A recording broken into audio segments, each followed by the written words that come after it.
खुश आमदीद। आज हम एक ऐसी जगह का जायज़ा लेने वाले हैं जो किसी आम सफ़र से बिल्कुल मुख्तलिफ है। ये एक नहायत ही थ्रिलिंग और आम रास्तों से हटकर वाक़या मुकाम का एक ऐसा एक्सप्लेनर है जो हर सच्चे एडवेंचर ट्रैवलर के ख्वाबों में आता है। तो चलिए, बग़ैर किसी ताख़ीर के सीधा चलते हैं देवसाई नेशनल पार्क की तरफ। ज़रा इस मंज़र की खामोशी और वुसअत को महसूस कीजिए।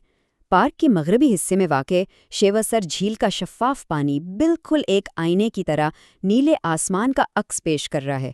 ये सिर्फ एक झील नहीं है, बल्कि ये एक नहायत बुलंद और पुरअसरार दुनिया का दरवाज़ा है। ये नज़ारा हाई एल्टीट्यूड एडवेंचर की तलाश में निकलने वाले किसी भी शख्स के लिए एक ज़बरदस्त कशिश रखता है। आज के इस एक्सप्लेनर के अहम हिस्से कुछ यूं हैं। सबसे पहले हम देव की सरजमीन को जानेंगे, फिर वहां तक पहुंचने के रास्ते देखेंगे, एल्पाइन के मौसम गर्मा की बात करेंगे, मैदानी इलाकों की जंगली हयात का जायजा लेंगे और आखिर में हिमालयाई रीछ को बचाने की शानदार कहानी पर बात करेंगे। तो सबसे पहले बात करते हैं देव की सरजमीन की, यानी इस वसी हिमालयाई सतह मुर्तफ़ा की दरियाफ्त। इस जगह की बुलंदी सुनकर शायद किसी को भी हैरत हो। देवसाई की औसत बुलंदी 4114 मीटर यानी तकरीबन 13,500 फीट है। दुनिया भर में सिर्फ एक ही सतह मुर्तफ़ा इससे ज़्यादा बुलंद है और वो है चांगतांग का तिब्बती सतह मुर्तफ़ा। बस यही वो फैक्ट है जो एक्सट्रीम ज्योग्राफी और मुश्किल तरीन ट्रैक्स के शौकीन अफराद को अपनी तरफ खींचता है। इतनी बुलंदी पर हवा पतली हो जाती है और कुदरत का बिल्कुल असली और कदरे सख्त रूप देखने को मिलता है। लेकिन इस जगह का नाम आखिर आया कहाँ से? असल में मकामी शना ज़बान में ये दो अल्फाज का मजमुआ है। देव यानी एक बहुत बड़ी मखलूक और साए यानी साया। तो इसका मतलब हुआ देव का साया या देव की सरजमीन। मशहूर सफ़रनामा निगार सलमान रशीद ने इन कदीम दास्तानों को दुनिया के सामने पेश किया था। पुराने लोगों का मानना था कि इस शदीद सर्दी और बुलंदी पर इंसान नहीं बल्कि देव कामत मखलूकात बसती हैं, और इस मकाम की हैबत देखकर ये कहानियाँ बिल्कुल सच महसूस होती हैं।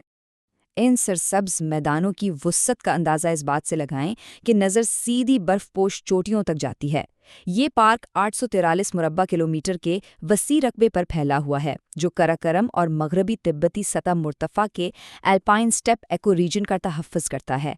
इस बेकरार वुसअत को देखकर किसी को भी लग सकता है कि वाकई ये किसी देव की ही सरजमीन है। अब आते हैं एक अहम सवाल की तरफ कि सतह मुर्तफ़ा के रास्ते कौन से हैं, यानी इस बुलंदी तक सफ़र की मंसूबाबंदी कैसे की जाए। एक एडवेंचर की बेहतरीन मंसूबाबंदी के लिए रास्तों का इल्म होना लाजमी है। दोसाई तक पहुंचने के कई रास्ते हैं। स्कर्दू शहर से आने वाला रास्ता सबसे छोटा है, जो तकरीबन 30 किलोमीटर तवील है। इसके अलावा मगरिब में आस्तोर से चिलम के रास्ते भी यहाँ पहुंचा जा सकता है। दो और रास्ते मेहदियाबाद और बुर्जिला से होकर गुजरते हैं। हर रास्ता अपने अंदर एक अलग दास्तान और मुख्तलिफ मनाजिर समोए हुए है। इस तेज बहते दरिया पर लटकते इस कच्चे और नाहमवार तार के पुल को ही देख लीजिए। ये इस बात का सबूत है कि देवसाई का सफ़र कोई आम पिकनिक नहीं है। ये कच्चा इंफ्रास्ट्रक्चर खुद बताता है कि यहाँ पहुँचना अपने आप में एक बड़ा चैलेंज है। और सच पूछिए तो असली एडवेंचर ट्रैवलर्स ऐसी ही खालिस और दुश्वार गुजार जगहों की तलाश में निकलते हैं। चलिए अब बात करते हैं एल्पाइन में मौसम गर्मा की। किसी भी मुहिम के लिए बेहतरीन वक्त का इंतखाब आखिर इतना ज़रूरी क्यों है? मकामी बल्ती लोग देवसाई को एक ख़ास नाम देते हैं, गबियारसा। इसका मतलब है गर्मियों की जगह। इसकी वजह बहुत आसान है। शदीद बुलंदी और भारी बर्फबारी की वजह से ये पार्क साल के ज़्यादातर हिस्से में दुनिया से मुकम्मल तौर पर कटा रहता है। यहाँ का सफ़र सिर्फ मौसम गर्मा के चंद महीनों के दौरान ही मुमकिन हो पाता है। तो अगर आप यहाँ जाने का सोच रहे हैं तो टाइमिंग का ख्याल रखना सबसे अहम है। और जब वो मौसम गर्मा आता है तो मंजर पूरी तरह बदल जाता है। यहाँ पत्थरों के बीच खिलने वाले ये खूबसूरत एल्पाइन जंगली फूल, जिन्हें पॉलीगोनम एफाइन कहा जाता है, पूरे मंजर को जिंदा कर देते हैं। बहार और गर्मियों में यहाँ आने की सबसे बड़ी वजह यही है, क्योंकि शदीद सर्दी बर्दाश्त करने वाली ये बंजर ज़मीन अचानक रंग बरंगे फूलों और तितलियों के एक बहुत बड़े कैनवस में तब्दील हो जाती है। ये बिल्कुल किसी जादू जैसा लगता है। बर्फ पिघलने से सिर्फ फूल ही नहीं खिलते, बल्कि इस पूरे इलाके में एक नई जान आ जाती है।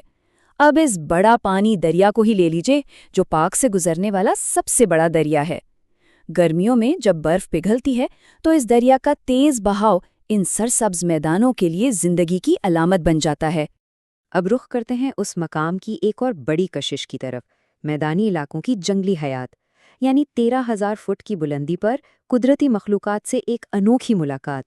اس دشوار گزار بلندی پر جو بائیو ڈائیورسٹی موجود ہے وہ کسی کو بھی دنگ کر سکتی ہے۔ یہاں عام جانور نہیں بلکہ برفانی چیتا، سائبیرین آئی بیکس، کشمیر کستوری ہرن اور ہمالیائی بھیڑیے جیسے انتہائی نایاب جانور پائے جاتے ہیں۔ اور ہوا میں دیکھیں تو گولڈن ایگل سمیت پرندوں کی 124 سے زیادہ اقسام اڑتی ہوئی نظر آتی ہیں۔ اتنی بلندی پر اتنی ورائٹی والا ایکو سسٹم ہونا کسی معجزے سے کم نہیں۔ اور ان جانوروں کے ساتھ جڑی ہسٹری تو اور بھی دلچسپ ہے۔ ایک قدیم داستان تھی سونا کھودنے والی چینٹیوں کی، جس کا ذکر 5ویں صدی قبل مسیح میں یونانی مورخ ہیروڈوٹس نے کیا تھا۔ آج ہم جانتے ہیں کہ وہ کوئی عظیم الجثہ چینٹیاں نہیں تھیں، بلکہ وہ سنہرے ہمالیائی مارموٹ تھے جو زمین کھودتے تھے اور پھر مقامی قبائل ان مٹی کے ڈھیروں سے سونے کی دھول اکٹھی کیا کرتے تھے۔ حیرت کی بات ہے نا کہ کیسے ان الپائن جانوروں نے دنیا کی مشہور قدیم داستانوں کو جنم دیا۔ آخر میں بات کرتے ہیں اس سطح مرتفع کی سب سے اہم حفاظتی کہانی کی، ہمالیائی ریچھ کا تحفظ اور ایک شاندار ماحولیاتی کامیابی۔ ذرا اس انتہائی نایاب اور شدید خطرے سے دوچار ہمالیائی بھورے ریچھ کی شان دیکھیے۔ دراصل 1993 میں دیوسائی نیشنل پارک بنانے کی سب سے بڑی وجہ ہی اس عظیم جانور کو بچانا تھا۔ ہمالیائی وائلڈ لائف فاؤنڈیشن نے اس ایپیکس پریڈیٹر کو شکاریوں سے محفوظ رکھنے کے لیے اس علاقے کو نیشنل پارک کا درجہ دلوایا تھا۔ یہ اس پورے ایکو سسٹم کا سب سے اہم کردار ہے۔ اور اس کوشش کے نتیجے سچ میں شاندار رہے۔ ڈیٹا اس ماحولیاتی کامیابی کی خود گواہی دیتا ہے۔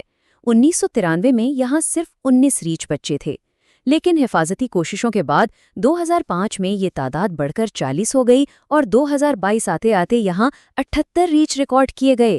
یہ اس بات کا بالکل کھلا ثبوت ہے کہ جب انسان قدرت کو بچانے کی ٹھان لے تو بہترین نتائج ضرور سامنے آتے ہیں۔ لیکن کہانی یہاں مکمل نہیں ہوتی۔ شکاریوں کو تو روک لیا گیا، مگر اب ان ریچھوں اور اس پورے ایکو سسٹم کو نئے دور کے مسائل کا سامنا ہے، جیسے کلائمیٹ چینج اور غذائی قلت۔ یہ ریالٹی چیک ہمیں یاد دلاتا ہے کہ یہ جنگل آج بھی خطروں سے خالی نہیں ہے اور اس کی حفاظت ایک ایسا مسلسل عمل ہے جسے کبھی روکا نہیں جا سکتا۔ تو اس پورے سفر کے بعد ایک سوال ذہن میں آتا ہے، اگر ہزاروں سال پہلے ایک قدیم مورخ یہاں کی ان سنہری مخلوقات کی داستانوں سے اتنا متاثر ہو سکتا تھا، تو آج کے دور کے ان بہادر اور ایڈونچرز مسافروں کے لیے یہاں اور کون کون سے نئے عجائبات منتظر ہیں جو اس دیو کے سائے میں قدم رکھنے کا حوصلہ رکھتے ہیں؟ دیوسائی کا یہ وسیع اور پراسرار مقام ان تمام افراد کو بلا رہا ہے جو ایڈونچر کی اصلی روح کو محسوس کرنا چاہتے ہیں۔